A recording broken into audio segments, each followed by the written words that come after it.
Je profite de cette petite pause devant le magnifique petit lac bleu pour vous parler de quelques petits trucs et astuces du petit randonneur qui va bien, donc surtout quand c'est pour les débutants. Alors en fait on va commencer par les chaussures. Donc les chaussures et chaussettes c'est l'essentiel du matériel du randonneur.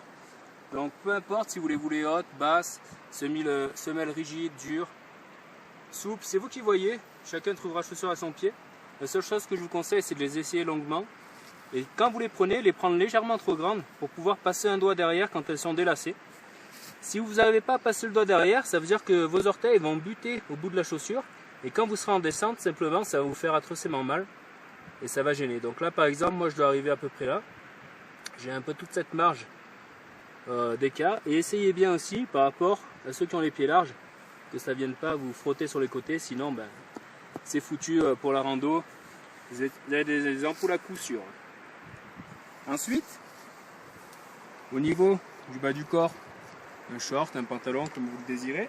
Et en haut, je vous conseille un t-shirt qui laisse passer la transpiration pour ne pas avoir le dos trempé, surtout lorsqu'on a le sac à dos, quand on va s'arrêter.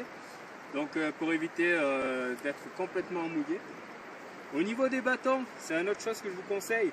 C'est pas réservé au troisième âge, contrairement à ce qu'on pourrait penser. En fait, en montée, ça va dynamiser la marche, ça va nous aider à franchir avec la force du dos et des bras, donc un peu moins de force dans les jambes. Et dans les descentes, il y a 40% d'impact en moins sur les articulations, notamment sur les genoux. Au niveau du sac à dos, ce qui va compter pour le réglage, c'est pas tellement les bretelles, c'est surtout la taille.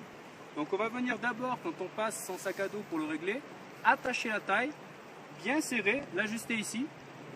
Et en fait, la majorité du poids du sac va porter sur le bassin et sur les hanches.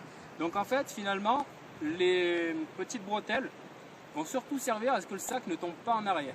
Donc là, j'ai 90% du poids du sac qui est porté sur mes hanches et sur le bas du dos, et très peu sur les épaules, ce qui évite d'avoir les épaules lacérées par le sac à dos. Et ensuite, la petite attache ici, ça sert simplement à ce que les bretelles ne s'écartent pas pour venir tomber. Donc c'est toujours agréable de les porter. Ensuite, toujours un chapeau, une casquette pour protéger du soleil. Et on va voir le contenu du sac.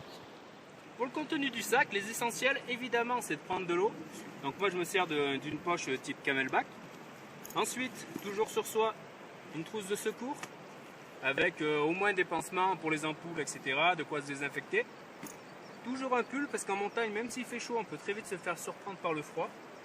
Et toujours quelque chose pour nous couvrir en cas de pluie, un poncho ou un kawaii.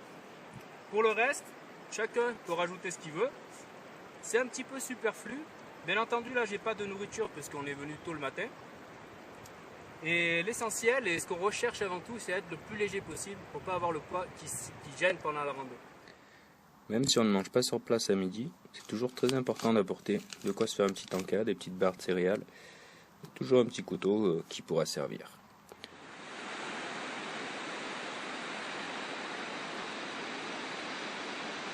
Voilà, en espérant que la vidéo puisse vous aider. Merci et à bientôt.